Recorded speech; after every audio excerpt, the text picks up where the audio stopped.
Hello, everyone. Welcome to Unleash with Megan, the podcast where we dive into the art and science of overcoming challenges and achieving extraordinary results. I'm your host, Megan Rovnak, and I'm so excited to be joined today by Nick Yerhart, who is all about helping people explode their online presence through social media and podcasting. So if you're interested in either of those, I encourage you to reach out to Nick. He's wonderful, and I think you'll really appreciate all of the insights and ways that he can help you. Nick's also a certified 10X business coach, and that's actually how he and I met almost 2 years ago now, which we were just chatting about and cannot believe it's been almost 2 years. And I am so grateful that he's joined us today to share his story and share what he's learned from his story and the things that he's experienced in his life. So I'll go ahead and turn it over to Nick. Thank you so much for joining us, Nick. Yeah, and thank you for having me on the show. Fantastic. Can you tell us a little bit about your journey and some of the things that you've learned along the way? What are the things that you can share with the audience that are like, this is what I learned and you can take away? Okay, well, I always like to start right at the beginning. So I was literally born dead. So when I came out, I had no heartbeat, I wasn't breathing, nothing. Thankfully and obviously, they revived me because I'm here today. But a year later, I was diagnosed with cerebral palsy. And basically, what that is brain damage. For me, it only affects my muscles, so I'm thankful for that. So I just don't move like everybody else. But I learned to not let it stop me. It might slow me down. I might have to do things different, but I make sure that I get everything done that I need to, and I live my life the best that I can. Thank you so much for sharing that. I love all of the distance that you've come and the things that you've overcome. So, why did you decide to become a 10X certified business coach? What is it about entrepreneurship that you enjoy, and why online presence? So for me, you know, I worked for my dad for a long time, and then I went and got a different job after we sold our company. And I felt like something was missing. Like I wasn't doing what I should be doing. Like I had a good job, it was all great. I made good money, but I just every day you know how you wake up and you just like you don't have a purpose. Like you just wake up and it's just like you just wake up, go to work, go home, go to bed. It's like the same day every day. Well, I got sick of that, and I knew that I could do more. So I was like, you know what? I learned a lot from my dad with owning our family business. I think I can do something for myself. And at first, I wanted to get into real estate. I wanted to buy and sell homes, move up and get apartments and all that. And that's where I came across Grant Cardone. And through that journey, I became a certified business coach, which is awesome. And I learned a ton. But that's why I got started. It's just I knew there was something missing, and I started looking for knowledge onto how I can build a business for myself, and everything just kind of dominoed after that. That's fantastic. So, as you were making that decision to go from what was sort of a traditional day job into Hmm. entrepreneurship, you already had your dad's experience in that family business. Was there something that was the biggest challenge for you to transition from the family business to regular sort of traditional day job into your own entrepreneurship? What were some of the challenges in that journey? Well, the first one is I wasn't my own boss anymore, so that's a big change, And the boss I had at the time, we still get along great, but he'll tell you like we didn't get along because I had that like I was so used to work. It was me and my dad. Like there was nobody else telling us what to do, or leading us. We were just leading everybody else, and that was the most challenging. And that's a lot of the reason why I kind of went back into I'm gonna own my own business because then I can lead it the way that I want. You know, it's not even about really having a boss or anything like that. It's just being a good leader. There's a lot to that, and I want to make sure that I'm a good leader in my company. And when it's your own company, you're super passionate about it. You hopefully love what you do. I know I do now. I like the path that we're on. And now I wake up every morning and it's easy to get out of bed because the things that I need to get done or I get to get done because I like doing them. I like helping people. So every client that we get, I always go above and beyond to make sure that they get the service that number one they pay for, but number two, the service that I'm happy with myself.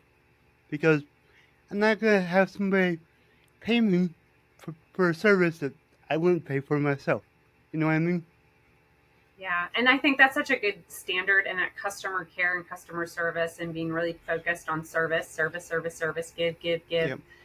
It's really valuable to have that perspective. It's one of the reasons that I like you so much and I get along with you is I think we have the same mindset around that Hmm. and went into entrepreneurship for a lot of the same reasons. For me, it serving people has always been the driver for me, being able to do it in this way and being the Yep. decision maker and doing it the way I want to do it and at the standard I want to have is freeing, maybe is Hmm. the word. Like it was very empowering, certainly, and I enjoy that a lot. Definitely. It's a hard transition, though, right? To go It is. from a regular, traditional idea of what a job should be and a paycheck and all of those things into entrepreneurship. What did you Hmm. learn in that process? I don't think we have enough time. Like I think for me, one of the things that honestly, I'll be honest, I'm still struggling is you gotta track everything. Like you have to track everything you do every day. All the numbers, all the money, obviously, the taxes, your clients. You gotta stay on top of your clients. And I learned that, about 2 years ago now, where just because you get a client and they pay you every month, that doesn't mean that they're just gonna sit there alone and not need help. It's like you gotta work with them, even if your service isn't like a hands-on service. You still need to work with your clients and make sure that they're getting what they need and what they want. And I lost a few clients because I wasn't doing that. I wasn't servicing them, and that's why I'm so passionate about that now. Is because I made that mistake. I learned from it, and I said that'll never happen again. And more than likely, I'm gonna annoy my clients because I always want to make sure that they are happy.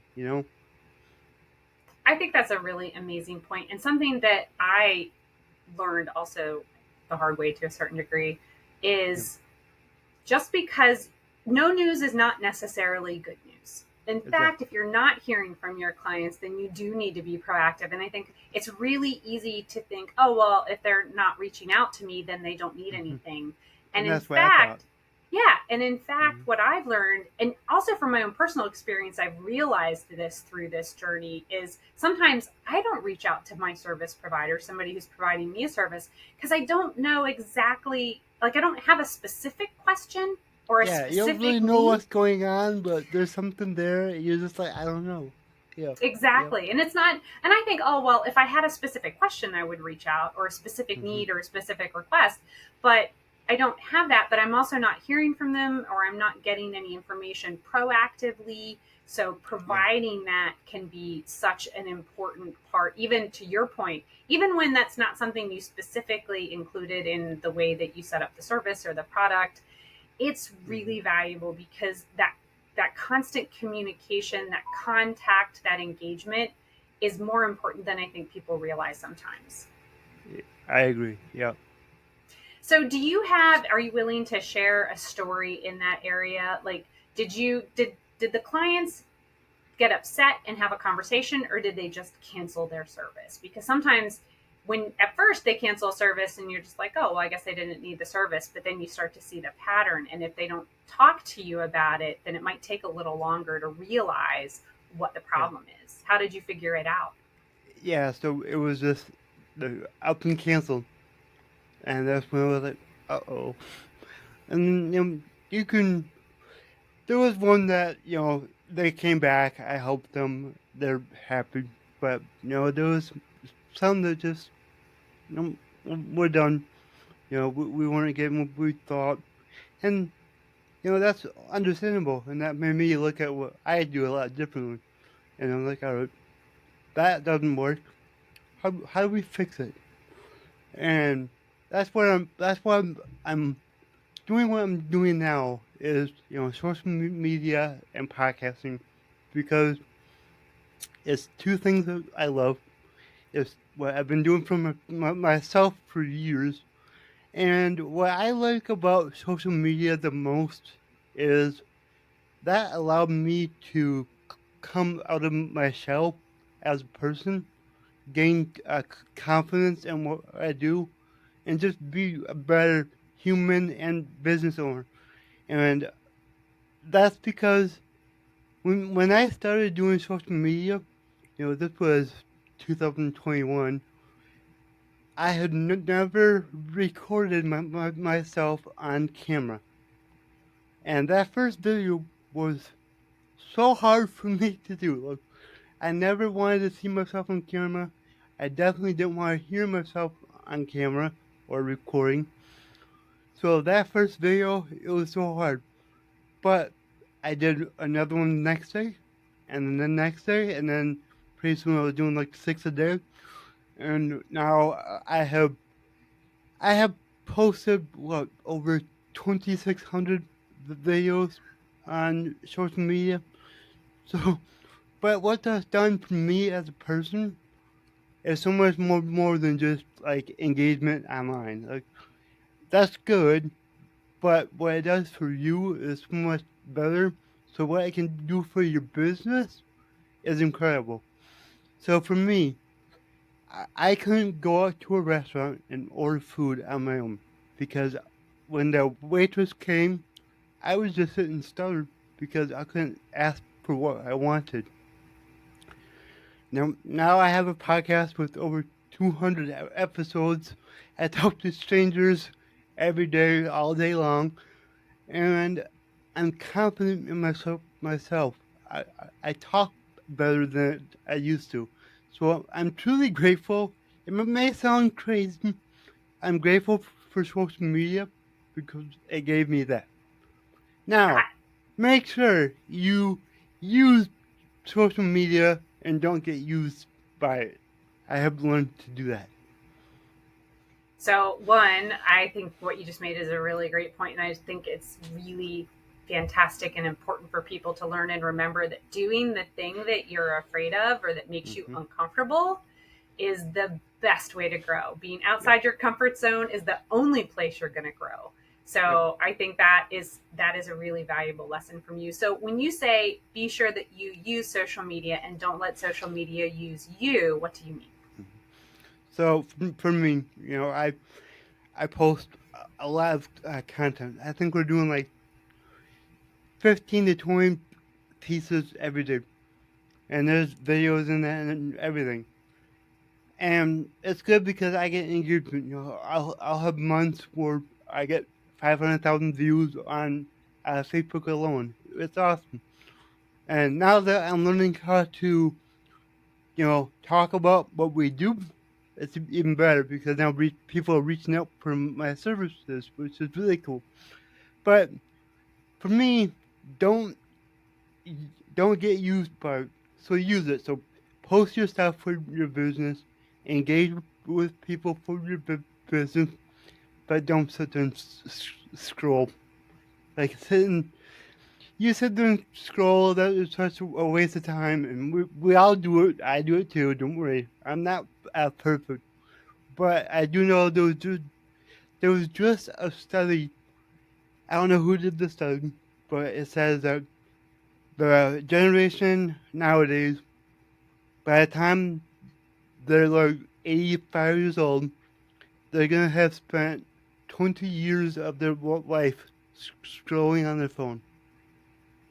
How That's sad is that? really sad. That is like Yeah. you can see the reaction in my face about Yeah. how sad that is. Like that's your entire developmental period. Well, I mean, we develop forever, but your childhood developmental period is 20 years. And that's Mhm. crazy that you would use the equivalent of that to just doom scroll. That's what I call it, doom scrolling. Yep. And sometimes you're not even thinking, right? You're not even really paying Mm. attention to what you're scrolling because your brain is actually Yep. busy doing something else or doing nothing. Which, Yep. like you, I have to admit, sometimes more often than I would like to admit, I do it. Although I've gotten much better because I'm just so busy. I don't have Yep. time to do that, so that helps. Same. So, yeah, It stay does. busy. Stay busy Yep. is a great way to Yep. avoid that. Yep. But So, I know I do it too. It's just like you pull out your phone, you start scrolling. Next thing you know, it's been 20 minutes, and you're just like, what? Why? So yeah, and be what careful. exactly did I see in that 20 minutes Yeah, anyway? I didn't. I mean, thankfully, I'm sure you're like me, where our feeds are educational and inspiring, so it's not that bad for us. But I see my friends scroll on their phone. It's just the dumbest stuff. So you're just wasting your life. Yeah, and you're right. I do feel good that my I guess it's For You page or whatever scrolls Yep. through. It tends to be inspiring and educational, right? It's educational about business. It's Yep. inspiring about mindset and those things that are so important to build resilience and grit so that you can push through those really difficult and challenging times. So that's good, but it's still just like there are other things I could be doing with that Exactly. time. Yep. Yep. Exactly. I really appreciate this. I caught some main points from that, but what were some things that you want to make sure that people who have spent this 15, 20 minutes with us go away from with like, this is what I hope you take away from our conversation today? So the main thing is, don't hold yourself back. You'll be amazed at what you can accomplish if you just put your mind to it. And also, stop caring about what other people think of you or what they say that you can or can't do.